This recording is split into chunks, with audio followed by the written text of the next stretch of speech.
Very good morning बच्चों।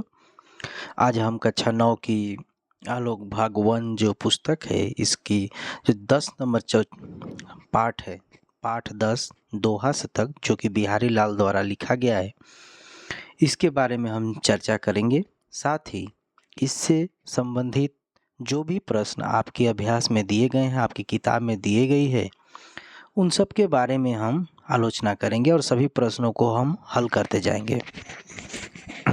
तो आइए आगे बढ़ते हैं और देखते हैं कि अभ्यास में कौन कौन सी प्रश्न है। साथ ही आप सबसे मैं यह कहना चाहूँगा कि आप सब अपना कॉपी वगैरह निकाल के अच्छे से लिखें, अच्छे से नोट डाउन करें। बढ़ते हैं अगले प्रश्न की तरफ। पहला प्रश्न था सही विकल्पों का चयन करो। सही विकल्पों का चयन करो। प्रश्न है कवि बिहारी लाल किस काल के सर्वश्रेष्ठ कवि माने जाते हैं? आदिकाल, रीतिकाल, भक्तिकाल, आधुनिक काल। तो कौन से काल के सर्वश्रेष्ठ कवि माने जाते हैं? रीतिकाल के हुए सर्वश्रेष्ठ कवि माने जाते हैं। अगला प्रश्न कविवर बिहारी की काव्य प्रतिभा से प्रसन्न होने वाले मुगल सम्राट थे? कौन से ऐसे मुगल सम्राट थे जो कि कवि बिहारी के प्रतिभा से प्रभावित हुए थे? 1 नंबर ऑप्शन है Aurangzeb, 2 number Akbar, 3 number Shahjahan, 4 number Jahangir. तो सही उत्तर होगा शाहजहां। शाहजहां कवि बिहारी लाल के प्रतिभा से काफी प्रभावित थे। अगला प्रश्न कवि बिहारी का देहावसान कब हुआ था? 1645 ईस्वी, 1660 ईस्वी, 1662 ईस्वी और 1663 ईस्वी। तो कवि बिहारी का देहावसान 1663 ईस्वी को हुआ था। बढ़ते हैं अगले प्रश्न की तरफ। श्री कृष्ण के सिर पर क्या शोभित है? मुकुट, पगड़ी, टोपी और चोटी। तो श्री कृष्ण के सिर पर मुकुट शोभित है। अगला प्रश्न कवि बिहारी ने किन्हें सदा साथ रहने वाली संपत्ति माना है? पहला ऑप्शन है राधा को, 2 नंबर श्री राम को, 3 नंबर यदुपति कृष्ण को और 4 नंबर लक्ष्मी को। तो किसको माना है? यदुपति कृष्ण को। वे कृष्ण के आराध्य थे और वे कृष्ण को ही अपना सब कुछ मानते थे। उन्होंने कवि बिहारी की जितनी भी रचनाएं हैं वह श्री कृष्ण से संबंधित हैं। आते हैं अगले प्रश्न की तरफ। प्रश्न नंबर 2 निम्नलिखित कथन शुद्ध है या अशुद्ध? इसको चुनना है इसमें से। पहला प्रश्न है हिंदी के समस्त कवियों में भी बिहारी लाल अग्रिम पंक्ति के अधिकारी हैं। यह पंक्ति शुद्ध है या अशुद्ध? तो यह पंक्ति शुद्ध है क्योंकि हिंदी के समस्त कवियों में बिहारी का स्थान अग्रिम स्थान है। तो इस तरह से यह शुद्ध हुआ। अगला कविवर बिहारी को संस्कृत और प्राकृत के प्रसिद्ध काव्य ग्रंथों के अध्ययन का अवसर प्राप्त नहीं हुआ। तो यह उत्तर अशुद्ध है क्योंकि उनको संस्कृत और प्राकृत के ग्रंथों का अवसर अध्ययन करने का अवसर जो था वो प्राप्त हुआ था। बढ़ते हैं अगले प्रश्न की तरफ। 1645 ईस्वी के आसपास कवि बिहारी वृत्ति लेने जयपुर पहुंचे थे। तो बताइए कि ये शुद्ध है या अशुद्ध?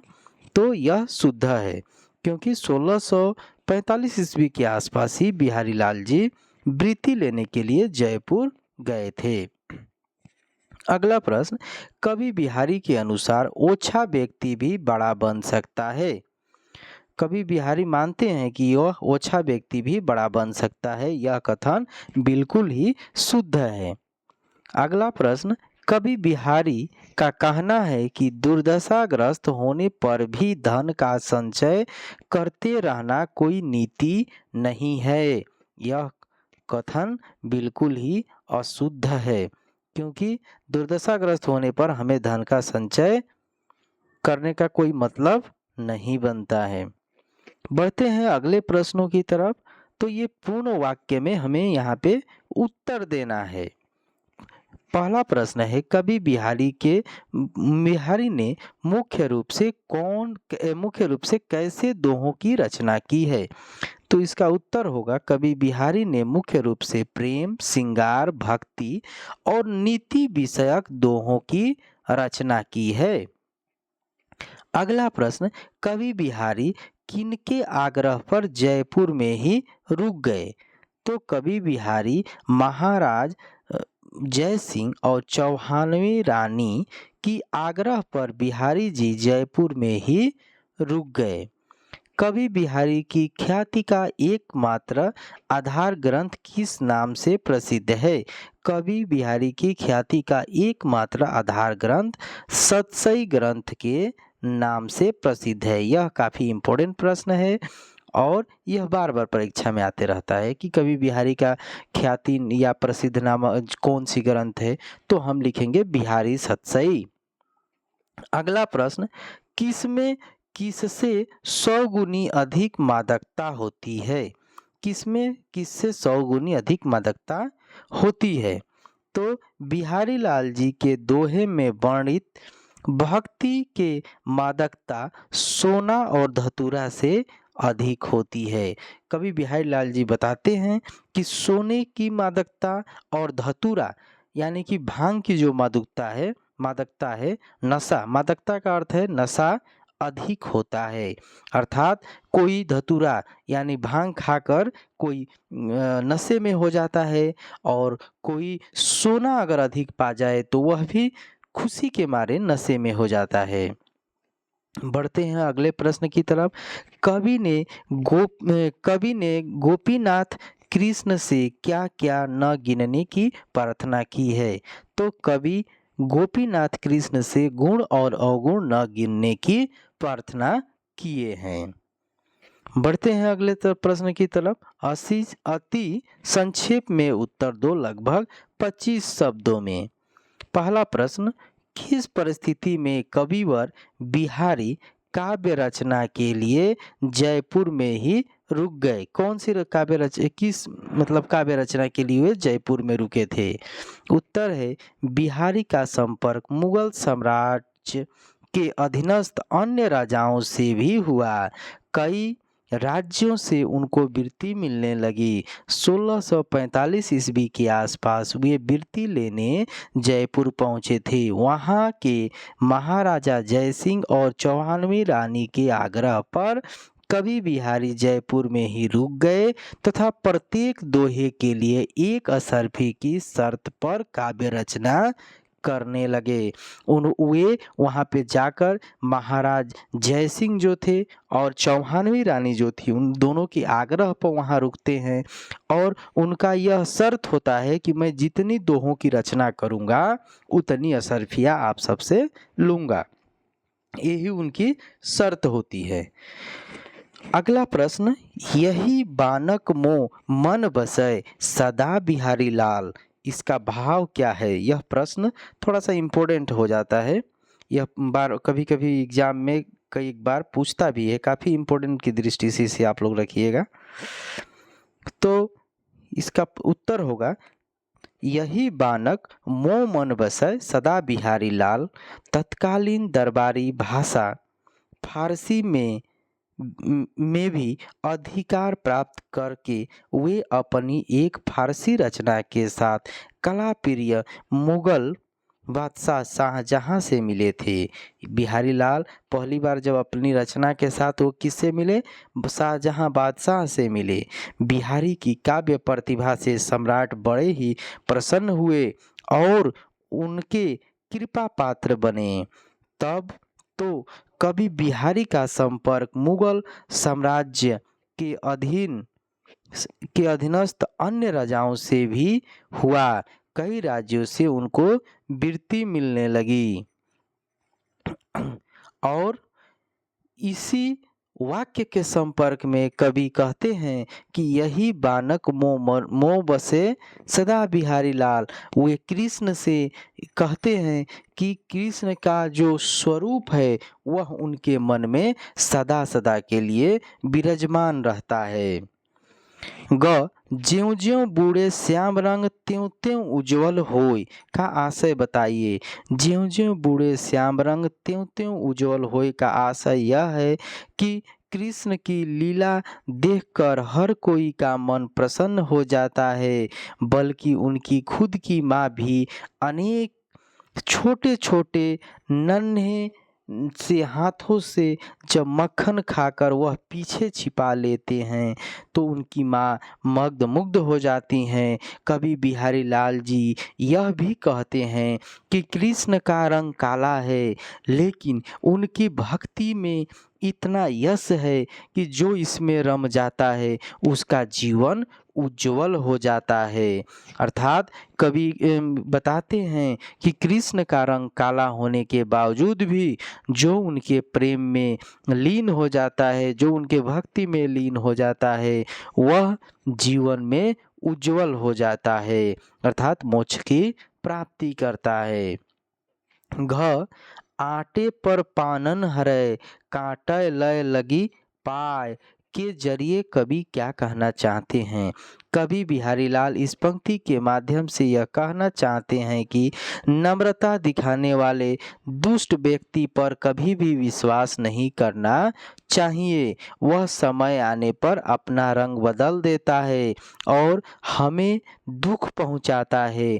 ठीक उसी प्रकार एक कांटा चाहे कितना भी कोमल क्यों ना हो, जब उसके ऊपर हमारे पैर पड़ेगा तो वह हमारे पैर में जरूर चुभेगा। अर्थात दुष्ट लोगों पर हमें विश्वास नहीं करना चाहिए। आटय पर पानन हरै, काटय लौ लगी पाय, अर्थात दुष्ट प्रकार के जो मनुष्य हैं या फिर कांटा हो, ये दोनों ही अपने स्वभाव नहीं छोड़ते हैं और जैसे ही इनको समय मिलेगा यह आपको कांटा चुभ जाएगा। उसी प्रकार जो भी दुष्ट व्यक्ति होंगे वह आपको कष्ट देकर ही जाएंगे।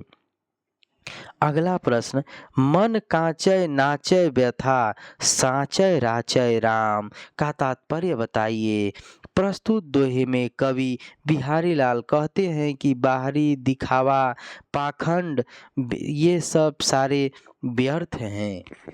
भगवान भाव से प्रसन्न होते हैं, पाखंड से नहीं।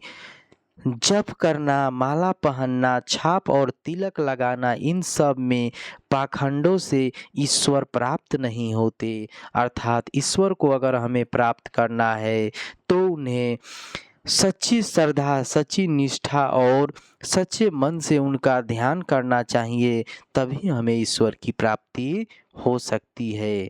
बाहरी दिखावे से हम ईश्वर को प्राप्त नहीं कर सकते। संक्षेप में उत्तर दो। कवि के अनुसार अनुरागी चित्त का स्वभाव कैसा होता है?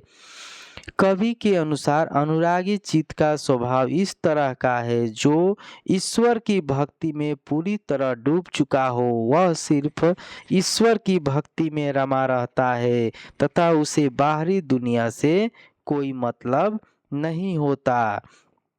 कवि के अनुसार अनुरागी चित्त का जो स्वभाव है वह ईश्वर की भक्ति में पूरी तरह डूब चुका है और भक्ति में जो रम जाता है उसे बाहरी दुनिया से कोई मतलब नहीं होता। अगला प्रश्न, सज्जन का स्नेह कैसा होता है? सज्जन का स्नेह गंभीर से भरा हुआ होता है। सज्जन का स्नेह भी गंभीरता कभी कमी नहीं होती। जिस तरह मंजिष्ठ के रंग से बना कपड़ा भले ही पुराना होकर फट जाए लेकिन उसका रंग कभी फीका नहीं पड़ता, उसी प्रकार सज्जन का स्नेह गंभीरता से भरा होता है और जिसके मन में एक बार स्नेह हो जाए वह कभी क्या होगा? वह कभी बदलेगा नहीं। जिस प्रकार एक पुराना कपड़ा मंजिस के रंग में जिस प्रकार पूरी तरह रंग जाता है, वह पुराना होकर भी नहीं फटेगा, फटकर भी वो रंग उसकी नहीं जाएगी। उसी प्रकार सज्जन के स्नेह में जो व्यक्ति पड़ते हैं उनका स्नेह अमर होता है। अगला प्रश्न, धन के संचय के संदर्भ में कवि ने कौन सा उपदेश दिया है? धन के संचय के संदर्भ में कवि ने उपदेश दिया है कि वह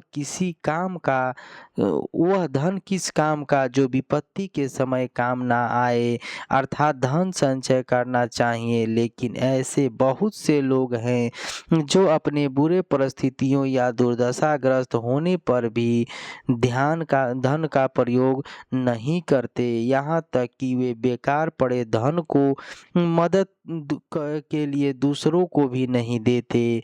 इसलिए कवि का उपदेश है कि धन उतना ही संचय करें जितना जीवन जीने के काम आए। बिना किसी काम आए धन का संचय हमें करने का कोई फायदा नहीं, क्योंकि इससे अच्छा तो उस धन को विपत्ति में पड़े लोगों को सहायता करने में हमें मिलेगी। अर्थात हमें धन उतना ही संचय करना चाहिए जितना हमें ज़रूरत हो, और जब भी हमारी ज़रूरत से अधिक धन हो तो हमें दूसरे की सहायता, विपत्ति वाले लोगों की सहायता ज़रूर करनी चाहिए। अगले प्रश्न की तरफ आगे बढ़ते हैं। दुर्जन के स्वभाव के बारे में कवि ने क्या कहा है? तो दुर्जन व्यक्ति शीशे के समान होते हैं। कवि बिहारी लाल बताते हैं कि दुर्जन व्यक्ति शीशे के समान होते हैं, क्योंकि जब वे हमारे सामने होते हैं तो उनका स्वभाव कुछ और होता है, और जैसे ही वे हमारे पीठ पीछे होते हैं तो उनके स्वभाव बदल जाते हैं। अर्थात हमें दुर्जन व्यक्ति से सावधान रहना चाहिए। वह किसी भी समय हमारे लिए हानिकारक सिद्ध हो सकता है। दुर्जन व्यक्ति हमेशा शीशे के समान होता है। वह सामने कुछ और पीठ पीछे कुछ और कहता है। ऐसे व्यक्ति से हमें सावधान रहनी चाहिए। अगला प्रश्न, कवि बिहारी किस भेष में अपने आराध्य श्री कृष्ण को मन में बसा लेना चाहते हैं? कवि बिहारी कृष्ण का वह रूप जिसमें सिर पर मोर का पंख का मुकुट धारण करे, गले में गुंजों की माला पहने और तन पर पीले वस्त्र हों, ऐसे रूप को कवि बिहारी अपने मन में बसा लेना चाहते हैं। अगला प्रश्न, अपने उद्धार के प्रसंग में कवि ने गोपीनाथ कृष्ण जी से क्या निवेदन किया है? कवि बिहारी अपने उद्धार के लिए गोपीनाथ कृष्ण जी से यह निवेदन करते हैं कि जिस तरह उन्होंने महापापियों को उद्धार किया, उसी प्रकार उन्हें भी उद्धार करें। उनके द्वारा किए गए सब गुण अवगुण यानी पाप पुण्य को नष्ट करें और अपनी शरण में जगह दें। कवि बिहारी अपने गोपी कृष्ण से कहते हैं कि हे प्रभु, जिस तरह आपने पापियों का उद्धार किया है, ठीक उसी प्रकार मेरे भी जितने भी गुण अवगुण हैं, मतलब मेरे जो भी दोष हैं, उन सब को भूल जाइए, उन सब को छोड़कर मुझे अपनी शरण में लीजिए। मैं आपकी शरण में आ चुका हूँ। अगला प्रश्न, कवि बिहारी की लोकप्रियता पर एक टिप्पणी प्रस्तुत करो। तो कवि बिहारी की लोकप्रियता क्या थी, इसके बारे में हम लिखेंगे। कवि बिहारी हिंदी साहित्य के अंतर्गत रीति काल के सर्वश्रेष्ठ कवि माने जाते हैं। उनकी ख्याति का आधार बिहारी सतसई एकमात्र ग्रंथ है। बिहारी सतसई को श्रृंगार, भक्ति और नीति की त्रिवेणी भी कहते हैं। ये जो थे ये रीति काल के श्रेष्ठ कवि हैं, रीति काल के श्रेष्ठ कवि हैं कवि बिहारी लाल, और इनकी जो ग्रंथ है उसे बिहारी सतसई के नाम से जाना जाता है। बिहारी सतसई में श्रृंगार, भक्ति, नीति का त्रिवेणी है। उन्होंने प्रमुख रूप से प्रेम, श्रृंगार और गौड़ रूप से भक्ति और नीति दोहों की रचना करके अपार लोकप्रियता पाई है। अर्थात इसे त्रिवेणी का संगम भी कहा जा सकता है इनके ग्रंथ को, क्योंकि इसमें श्रृंगार रस का भी समावेश है, भक्ति रस का समावेश है और नीति रस का समावेश है। साथ ही प्रमुख रूप से प्रेम रस और गौण रस मुख्यतः देखने को मिलते हैं, जिससे कवि का यह बिहारी सतसई जो ग्रंथ है काफ़ी लोकप्रिय है। अगला प्रश्न, साम्य उत्तर दो। लगभग 100 शब्दों में कवि बिहारी का साहित्यिक परिचय दो। कवि बिहारी का साहित्यिक परिचय। कवि बिहारी का जन्म 1595 ईस्वी में ग्वालियर के निकट बसुआ गोविंदपुर नामक गांव में हुआ था। कविवर बिहारी लाल हिंदी साहित्य के अंतर्गत रीतिकाल के सर्वश्रेष्ठ कवि माने जाते हैं। कवि हिंदी के साम्य कवियों में भी आप अग्रिम पंक्ति के अधिकारी हैं। उन्होंने प्रमुख रूप से प्रेम श्रृंगार और गौण रूप से भक्ति एवं नीति के दोहों की रचना की करके अपार लोकप्रियता प्राप्त की है। उनकी यह लोकप्रियता आज भी बनी हुई है और आगे भी रहेगी। अर्थात कवि बिहारी रीतिकाल के सर्वश्रेष्ठ कवि थे और इनकी जो लेखनी है उसमें प्रेम श्रृंगार और गौड़ श्रृंगार इत्यादि का समावेश बहुत ही अच्छे तरीके से किया गया है। अगला प्रश्न है, बिहारी सतसई पर एक टिप्पणी लिखो। कवि बिहारी लाल की ख्याति का आधार एकमात्र सतसई ग्रंथ है जो बिहारी सतसई नाम से प्रसिद्ध है। यह लगभग 700 दोहों का अनुपम संग्रह है। इसे श्रृंगार भक्ति और नीति का त्रिवेणी भी कहा जाता है। इनका एकमात्र ग्रंथ है सतसई ग्रंथ, जिसमें कि आपको 100 दोहों का अनुपम संग्रह है। 700 दोहों का एक संग्रह है। इसमें आपको भक्ति रस, श्रृंगार रस, नीति रस ये तीनों देखने को मिल सकते हैं। इस ग्रंथ की लोकप्रियता के संदर्भ में यूरोपीय दार्शनिक विद्वान एवं दार्शनिक डॉक्टर ग्रीशियन ने कहा है कि यूरोप में इनके समक्ष कोई भी रचना नहीं है। ये गागर में सागर भरने के समान कविवर बिहारी लाल ने दोहे जैसे छोटे से छोटे छंद में लंबी चौड़ी बात भी संक्षेप में कह दी है। सरस, सुमधुर और पौड़ ब्रजभाषा में रचित ये दोहे काव्य रसिकों पर गहरा प्रभाव छोड़ते हैं।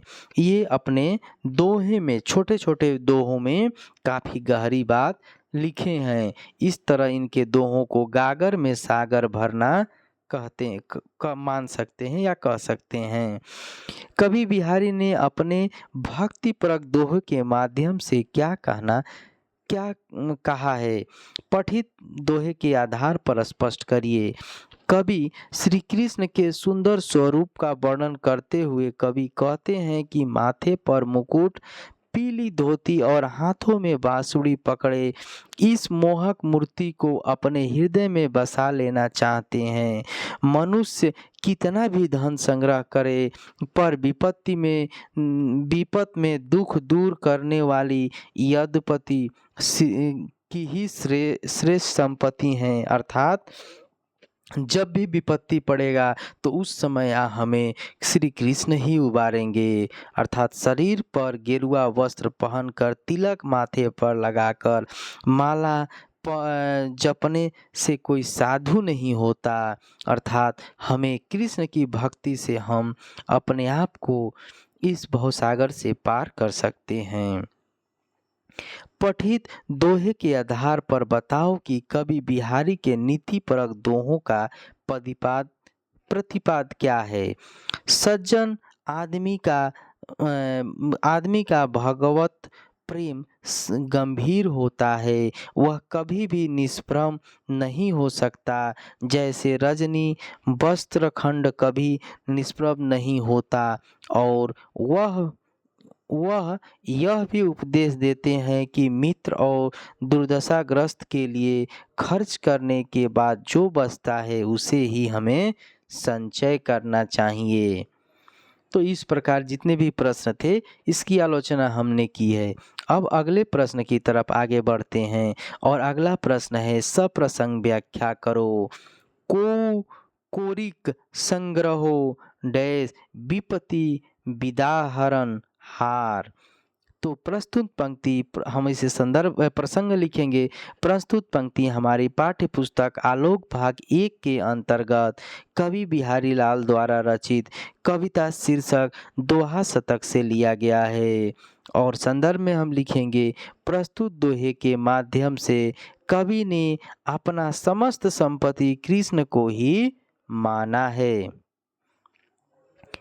व्याख्या, कवि यह कहना चाहते हैं कि इस संसार में कोई ऐसा लोग नहीं है जिन्होंने लाख तथा करोड़ों संपत्ति कमाया है, पर उस धन दौलत का क्या काम जो विपत्ति के समय काम ही ना आए। इसलिए कवि ने श्री कृष्ण को ही अपना संपत्ति माना है, क्योंकि कवि के हर मुसीबत में कृष्ण उनका साथ देते हैं और हर मुसीबत से छुटकारा दिलाते हैं।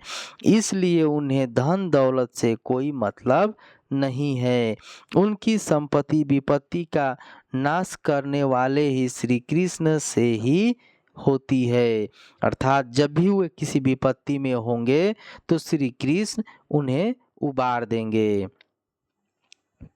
उपसंहार: उपरोक्त पंक्तियों में बिहारी लाल जी अपना समस्त संपत्ति श्री कृष्ण को ही मानते हैं। उनके अनुसार श्री कृष्ण ही उनकी असली पूंजी हैं।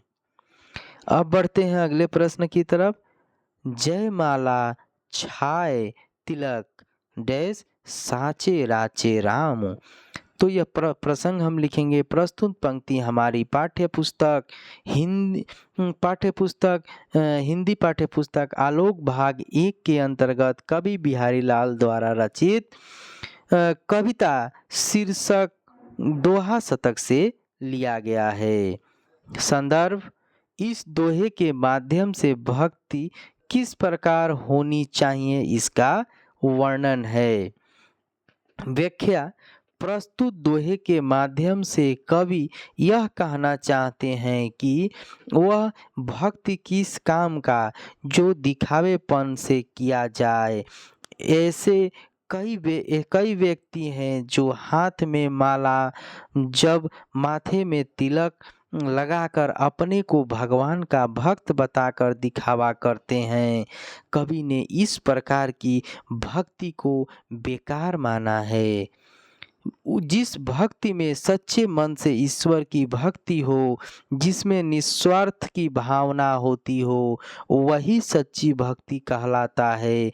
इसलिए हमें अपने चंचल मन को त्याग कर सच्चे तथा शुद्ध मन से भक्ति करनी चाहिए, और जो सच्चे मन से भक्ति करता है उससे भगवान भी उसकी साथ देते हैं।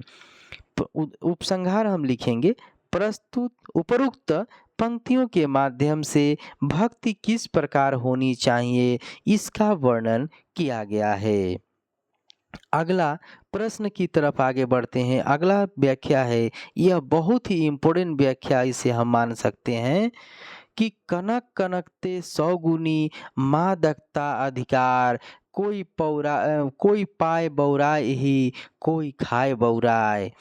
तो प्रस्तुत पंक्ति हमारी पाठ्य पुस्तक आलोक भाग 1 के अंतर्गत कवि बिहारी लाल द्वारा रचित दोहा शतक से लिया गया है। संदर्भ: इसके जरिए कवि ने धन का नाश तथा धन का नशा और धतूरे के मद अथवा नशा पर अपना विचार व्यक्त किया है। व्याख्या: यह बिहारी लाल का एक उल्लेखनीय नीतिपरक दोहा है। इसके जरिए कवि ने धन का नशा और धतूरे के नशा या मद पर अपना विचार व्यक्त किया है। इसमें कवि ने यह कहने जा रहे हैं कि धन का मद बड़ा गहरा होता है। धतूरे के खाने पर मादकता नशा आती है, पर स्वर्ण या संपत्ति की प्राप्ति के साथ ही ज़्यादा मादकता आती है, अर्थात ज़्यादा नशा हो जाता है। अतः धतूरे की अपेक्षा संपत्ति में अधिक मादकता होती है।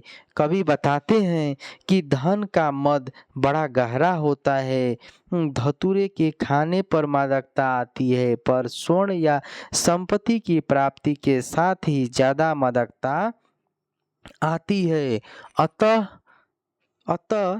धतूरे की अपेक्षा संपत्ति में अधिक मादकता होती है। कवि ने इस छोटे दोहे के माध्यम से जीवन में आने वाले सामाजिक और पारिवारिक नीतियों को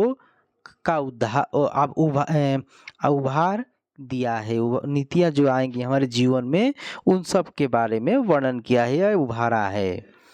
अगले प्रश्न की तरफ आगे बढ़ते हैं। अगला व्याख्या है, ओले बड़े न तवे सके डैश फरि निहारो नैन। तो इसकी व्याख्या हम करेंगे। प्रसंग, प्रस्तुत पंक्ति हमारी पाठ्य पुस्तक आलोक भाग 1 के अंतर्गत कवि बिहारी लाल द्वारा रचित कविता शीर्षक दोहा शतक से लिया गया है। संदर्भ, इसके जरिए कवि ने ओछे अर्थात नीच प्रकृति के लोगों के बारे में विचार व्यक्त किया है।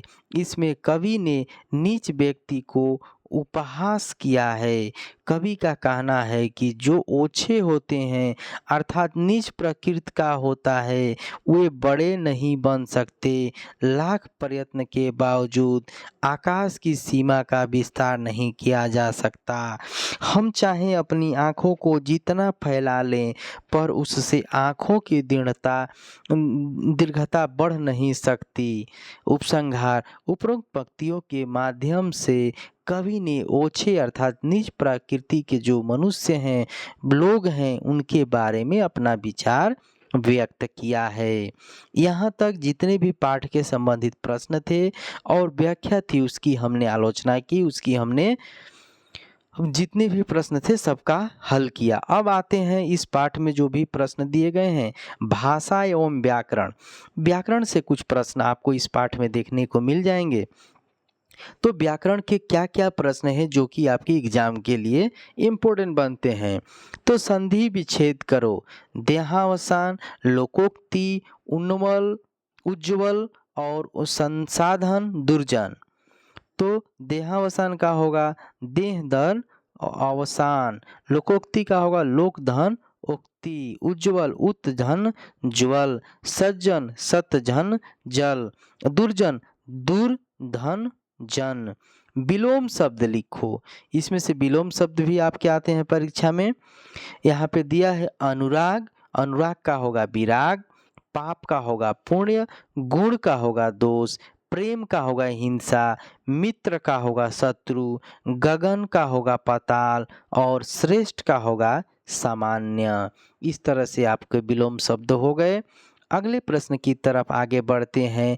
निम्नलिखित दोहों को खड़ी बोली या मानक हिंदी गद्य में लिखो। मीत न नैत गलित हवै जो धरी हैं धन जोर, खाए खर्चे जो जुरे तो जोरी हो जोरिए करोर। न ए विशसीय लखी नए दुर्जन दुसहस सुभाय, आर्ट पर पानन हरय काट लय लगी पाए। इसकी व्याख्या, इसके संदर्भ में लाइन लिखा गया है, मित्र और दुर्दशाग्रस्त आदमी की मदद और खाने पीने पर खर्च करने वाले के बाद जो धन बचता है उसे ही हमें संचय करने को कवि बिहारी लाल ने उपदेश दिया है। दुर्जन स्वभाव के लोग भयंकर रूप के होते हैं, उन पर कभी विश्वास नहीं करना चाहिए। जिस प्रकार पैर में कांटे चुभने से कष्ट होता है, ऐसे ही दुर्जनों से हमेशा हमें दुख ही होता है। अगला प्रश्न, निम्नलिखित समस्त पदों का विग्रह करके समास का नाम बताओ। यहाँ से हमें समास चुनना है। जैसे सतमई, सत्य के साईं प्लस सत्य के साईं अर्थात भगवान, यह बहुव्रीहि समास है। गोपीनाथ अर्थात गोपी के नाथ अर्थात कौन से हुए, कृष्ण, यहाँ पर भी बहुव्रीहि समास है। गुण अवगुण अर्थात गुण और अवगुण, यहाँ पे द्वंद्व समाज है। काव्य रसिका, काव्य के रसिक। तत्पुरुष समास है यहाँ पे। और आजीवन, जीवन भर। अव्ययी भाव समास है यहाँ पे। अंतर बनाए रखते हुए निम्नलिखित शब्दों के जोड़ों का अर्थ बताओ। जैसे एक कनक कनक, एक कनक का अर्थ होता है स्वर्ण, दूसरे कनक का अर्थ होता है धतूरा। उसी प्रकार हार और हार, एक हार का मतलब होता है युद्ध और एक हार का मतलब होता है कीड़ा। स्नेह स्नेह स्नेह जो किसी से हो और एक स्नेह जो है जो किसी चीज के लिए हो। हल और हल समाधान और सुलझावा। कल कल कल का मतलब होता है बोलचाल और कल का मतलब झगड़ा। यहाँ पे दो मीनिंग इसके आते हैं। तो मुझे उम्मीद है बच्चों कि आप सबको ये सारे प्रश्न समझ में आए होंगे और इसे आप सब कॉपी में लिखे होंगे। इसके बाद भी अगर किसी तरह की कोई भी परेशानी या दिक्कत हो तो आप सब मुझे कमेंट बॉक्स में बता सकते हैं। Thank you.